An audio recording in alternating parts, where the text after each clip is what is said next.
Good morning mga kabuchi, welcome to our garden. So mga kabuchi, I think my other chicken mga kabuchi is sick. You are sick man. So narato sila mga kabuchi. But this one chicken is sick mga kabuchi. I think gisipon siya or something. No? So may tumbahaton ana sa tong chicken mga kabuchi. Ay. And then our sitaw has no bunga at all. So mga kabuchi, it's about to rain mga kabuchi, and I am about to enter my garden unta. But it's going to rain man mga kabuchi.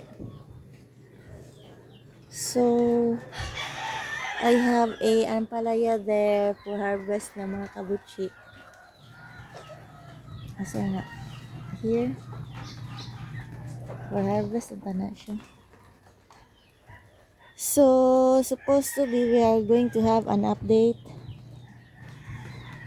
here, but then it's raining, but it's clear mga kabuchi that the mango were not growing mga kabuchi, and the kalabasa over there, what happened? I think mga kabuchi chickens were able to enter my garden mga kabuchi.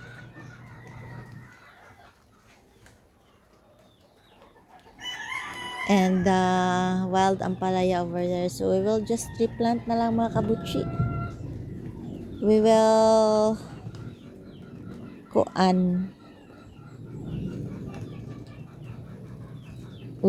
do seedlings na lang siguro, one ampalaya over there to replace, and then one hala no lagi bunga ganali ko mo enter sa akong garden. And then we have another bunga man there. Mo enter na lang ta mo enter ta mga kabuchi.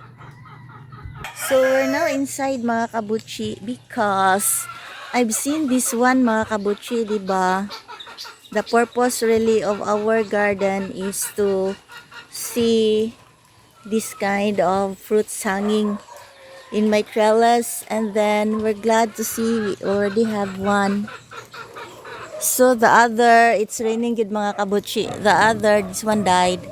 See, dugdug mga kabuchi So at least mga kabuchi, we have one here, and then this one is really for harvest na. I'm gonna harvest this one.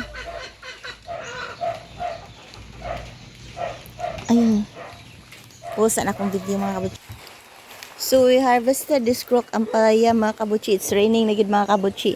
So that our ampalaya mga kabuchi can concentrate on supporting this bunga mga kabuchi.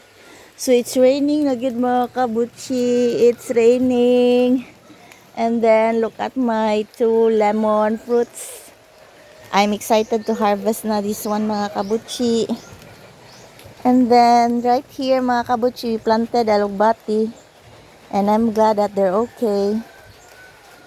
And then the ampalaya here mga kabuchi gitumban man So someone visited our garden mga kabuchi and ate all those munggo that we spread here mga kabuchi. So mga kabuchi, mo-end na lang nato atong video kay uwan na gyud. So tanawa ang akong manok. This is the end of our video. Thank you for watching. Bye bye.